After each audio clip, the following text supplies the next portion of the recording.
Hey there, Wealth Press subscribers, viewers, traders, and investors. It's time for the weekly wrap-up, and I'm joined, as usual, by Roger Scott. Roger, how are you today? I'm doing great. How are you, James? I am doing well as well. Thank you for asking. Roger, I know that this is the time of 13F filings to make new discoveries as to new opportunities, and I'm curious as to what you're finding out this week. Well, I'm glad you brought that up, James. This is actually interesting. I do this every quarter. And as you know, I take the fastest gaining hedge funds, and I like to see which stocks they're holding cumulatively in their top positions. This way, I get a really good picture of what they were holding going into the quarter and what they're buying. And believe it or not, now most of the time you'll find stocks like Amazon, Facebook. Those are the regulars. Although 2 quarters ago we didn't see them and they lagged the next quarter. So, but the bottom line is most of these stocks everyone's familiar with, but sometimes we'll find stocks in these reports that are not stocks that most people have heard of. And those are the stocks that you want to pay attention to. And let me tell you why. About a year ago, maybe a little more, a little less, I found C Limited this way. C Limited has gone up to, I think, 200 to 300% since that time. And it's still on the list. Another stock I found this way was Meli, Mercado Libre. I'm probably mispronouncing it, ticker symbol MELI. The stock went up over 1,000 points since we found it. But these things are a gold mine. So let me tell you what first of all, I'll go through what they're holding, and then I'll go through what they're buying. So this time, the Amazon, the Facebook, the Microsoft, those are the 3 top, which usually is the case. So that's telling us the large caps are still in play. 4th, Meli Libre is now 4th spot. Square, Shopify, JD, Visa, C Limited, Tesla, Salesforce, Netflix, Google, PayPal, MasterCard. Here's where things get interesting. Write this down, folks. And I've mentioned a few of these. Coupa Software, ticker symbol COUP. I did mention this stock before, probably on this show. That's a stock you want to write down. Another one, this one, now these 2 have never made it on the list, and these are completely brand new stocks, and I've never heard of these companies. Or I mean, as far as trading them. CoStar Group, CSGP. Next one is Sunrun, ticker symbol RUN. And finally, the last one we did talk about before, it's Pinduoduo, ticker symbol PDD. But these 2 are completely brand new. CoStar Group, CSGP, and Sunrun, ticker symbol RUN. Make a note of those stocks, folks. I'm not kidding. Now let's talk about what they're buying. That's what they were holding going into the quarter. Now let's talk about, and these are the fastest gaining hedge funds. I like to look at 5 of them to see what they're all holding in common. So this is what hedge funds are buying aggressively or holding aggressively right now. And I've never even talked about these 2 companies, Run and CSGP. So now, what are they buying now? Uber, Pinduoduo, Cloudflare. We talked about that. That's ticker symbol NET. Let's continue. Here's a new one for you. DoorDash, ticker symbol DASH, food delivery service. DoorDash, that's a new one. Next one, C Limited. We've talked about that. That's been on my list for a year. CrowdStrike, CRWD. We've talked about that several times. Meli, still on here. Still no sign of slowing down. Next one is new on this list. Illumina, ticker symbol ILMN. Illumina. Next one is Google. Next one, never made it on this list before. These are the ones you want to pay attention to. Bilibili, ticker symbol BILI. BILI. Sunrun again. So not only were they holding it, they're accumulating the stock aggressively. Ticker symbol RUN. Sunrun. So the surprises here are DoorDash, Bilibili, DoorDash ticker symbol DASH, Bilibili is BILI, Sunrun, and finally Liberty Broadband, ticker symbol LBRDK, Liberty Broadband. So there are some surprises here like Bilibili, Sunrun, DoorDash, Illumina, Liberty Broadband. And on the other list, we have Coupa Software, Pinduoduo, Sunrun, CoStar, and that's about it. But these are new on the list, and this is what funds are aggressively buying. Not just any funds, but the fastest growing funds over the last quarter. Now, Roger, do these 13F filings expose purchases of short positions? They do, but we don't really need those because they have to disclose short positions in real time based on, that's not a SEC filing. That's a position, that's something the exchange files. So regulation show. Yeah, that would show instantly. That has to be reported in real time, actually. And I don't track that here, but we could find that out. But it's better to just look at open interest on a cumulative basis, I find, for shorts. I don't find that finding the stocks because A, you don't know if they're shorting it or if they're liquidating it. It's hard to figure that part out too. And here we know exactly how many shares they're holding, what they're holding. But what I love about this is the cumulative effect of this. What this does is it brings my attention to stocks that may otherwise completely not be on my radar. The way I find stocks is I back into stocks. Sometimes I'll look at a chart and then I'll start looking at the fundamentals and all that other stuff. Sometimes I'll look at technicals or fundamentals. But that's how I don't have a direct okay, today I'm going to find new stocks to add to my portfolio. It just doesn't work that way. It's very organic. But what I find, this brings my attention to stocks and to names that I might otherwise never, ever have looked at. I had no idea what C Limited does. Now, if you ask a year later, when I brought up C Limited to my guys a year ago, they were like, what is the C Limited? Why should we buy it? What does it do? Well, Stanley Druckenmiller was holding C Limited in his fund last quarter. Now, C Limited is a fashionable stock, if you will, a growth stock that people buy. Melli is a very common stock. A year ago, people were like, Melli? Well, why would you want to buy Melli? And then it went up 1,000 points. Points, not percent, points. So I find that if more than a couple of funds, especially funds that are aggressively moving up, are holding a stock, then there's something to this stock that I need to focus on. That I'm missing. So you find the funds that are appreciating in their own reported net asset value? Yes, I find what I could do is this. It's a very simple formula. I go back 90 days and I find the top 5 fastest gaining hedge funds. All right, that's all. Then I look at their holdings in cumulative. I want to look what they're all holding in common. That's what I'm doing. What they're holding and what they were holding and what they're buying. And when I do that, usually you're not going to see a lot of surprises like Shopify, JD, Visa, Tesla, Salesforce. I mean, wow. I mean, what a brilliant discovery. The top funds are holding on Amazon, right? But here's the thing. 2 quarters ago, like Amazon, it was 7 times in the top 5 holding, okay? 2 quarters ago, Amazon was nowhere on the list. And then what happened? Amazon was lagging the market behind for the following 4 or 5 months. So this is really, if you know how to use these lists, you don't just Amazon's here, let's buy Amazon. That's not how it works. What you're seeing is you're kind of getting into the mind of the largest, fastest gaining hedge funds that are, and you're kind of seeing what are they looking? Are they looking at tech? Are they looking at real estate? Are they buying the blue chips? Are they focusing on the Amazon, Microsoft, and Facebooks or smaller stocks? And you find stocks that are completely off my radar. Now, my thing is this: five of the fastest gaining hedge funds were long Sunrun. I never heard of this stock before.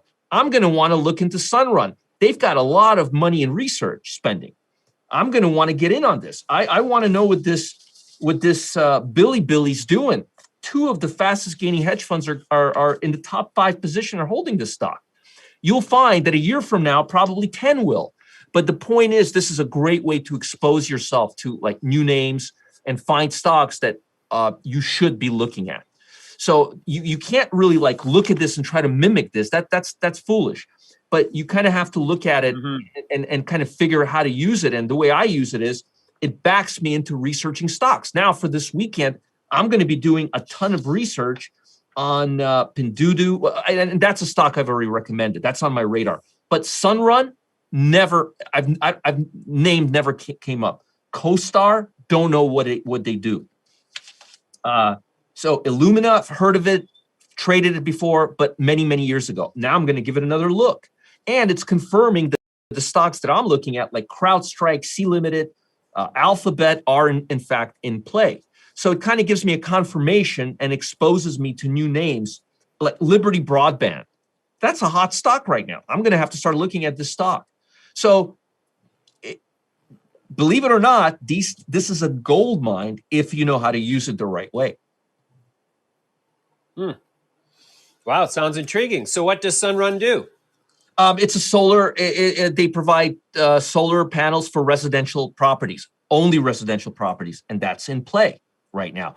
Residential properties getting EV. Think about what just happened in Texas. Yeah. So solar energy, residential, bingo. And Pinduoduo. What does Pinduoduo do? They do. What does Pinduoduo do? Yeah, how does Pinduoduo do? I love the ticker symbol, Pinduoduo.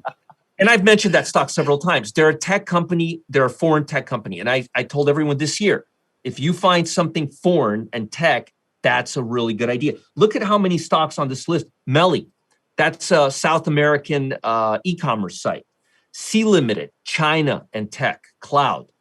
So there's you could find Coupa Software, another cloud software, payment processors, PayPal and JD, Chinese e-commerce. So Square. So we see there's a lot of e-commerce, a lot of foreign, a lot of local e-commerce on this list. Well, that's what the big, fastest gaining hedge funds are buying right now. We may want to start looking at that. Anyway, the bottom line is, in my opinion, this is a gold mine, and if you know how to use this, it can serve you very, very well. Fantastic. Awesome, Roger. So I've been curious now. I'm watching the $1.9 trillion stimulus package be lobbied for rather vociferously by President Biden across the country and across the political landscape, which strikes me that it's somewhat imminent, which will trigger more central bank printing by the other G7 economies. And I'm looking at the valuation across the board of the tech sector and thinking that it's looking awfully expensive. It's, James, I couldn't agree with you more. On every possible level, on a fundamental level, on a sentiment level, even on Warren Buffett's valuation level, you're right. And not just the tech, smaller stocks too, but yes, largely tech. But here's the thing. Tech has completely reinvented itself over the last year and a half to 2 years. We're in a different environment. Technology, the value of tech now is probably double what it was 2 years ago. Think about where Zoom is now compared to 2 years ago, but think about real value in there. So you kind of have to look at these valuations with a big grain of salt, because a lot of these tech companies are now, you see, and you've heard me talk about this several times, and I'll explain to you where I'm going with this. Look at Amazon. Look at technology 30 years from now, 50 years, not from now, ago, and look at technology now. 50 years ago, consumer discretionary and tech were as divided could be. You were either a tech company, and when I said tech, you made mainframe computers like IBM, you were a tech company, or you were a consumer discretionary company. Maybe in the early 80s with like video games and things like that, tech started becoming more user-friendly, anywhere beyond radios and things like that. Maybe I'm missing something, where home stereo equipment. For the most part, there was a very clear division between technology and consumer goods. That line is completely being crossed. Now, most consumer goods, most toys, most things have chips in them. And this isn't going anywhere. The world is becoming more tech-driven. We're having a chip shortage right now. For the first time in history, Japan and Japan and Europe are getting into the semiconductor world, calling them the arms, the arms of the future, the arms race. I did a report on it Monday. Basically, the country that doesn't have semiconductors is now going to be the weakest one, not the one that doesn't have nuclear equipment. Because chips are driving our future. They're driving everything. Think about all the things that you could do 30, 40, 50, 60 years ago without chips, and think about the world now. I mean, dog collars have chips in them. Kids are going to soon have chips in them for tracking. I mean, everything has chips in them. And everything is using LCD screens. So there's a very big blurred line between technology and consumer goods. And I think technology is reinventing itself. And I think the COVID, which is still running and shaping the economy, which started a year ago, has changed the playing field and has showed the rest of the world that we just can't live without technology, and has reinforced this growth and this change that we're seeing. So yes, I do believe, I agree with you 100%. And I see exactly the same thing you're seeing. And yeah, I agree. America is taking a lot from its future. A lot from its future. No question about that. But at the same time, we can't live. Tech is becoming utilities. We can't live without it. Where would we be? I mean, I could make the argument that some cities could run without electricity for a few months or without heating, but they can't without Zoom. Or couldn't have without Zoom. I would venture to say that several large corporations would be out of business now if we didn't have communication devices like Zoom. So I think we have to look at the valuation metrics slightly differently, and we kind of have to look at everything with a big grain of salt and kind of reevaluate what tech really is and what valuations are. Because tech is now proving to be as valuable as utility stocks, and it's only going to increase going into the future. So how do you put a price on that? Mm-hmm. Yeah, that's apparently they're priceless. I was, sorry to interrupt you, but a good point here. I was looking at Warren Buffett's portfolio yesterday. I was looking at the 13 Fs. So he has to report. He has obviously very large portfolios. And I looked at his stocks and I just shook my head. It was pitiful. I don't have the full list here, but it was like Chevron and it was like, I mean, it was the most beaten down stocks, the most boring stocks. And you think to yourself, really, this is what you're buying right now? Like you're missing opportunities to make like most of these stocks were not in his portfolio. Again, I don't want to quote him because I don't remember, but I remember seeing Chevron and I was just like, oh my God, here we are again. Like that stuff was great after a crash, but in this economy, this is what you're doing. It's like, dude, you're out of touch. He's completely out of touch with reality. But the reason he's buying those things is because those are the only things that fit his valuation matrix. So if we start looking at valuation, we're not gonna have any of these stocks, and these are stocks that are set to triple, quadruple. Just look at SE and look at Melly over the last year. I don't know what else to say, But so it's one of those things. We kind of have to look at this with a big grain of salt, in my opinion. Right.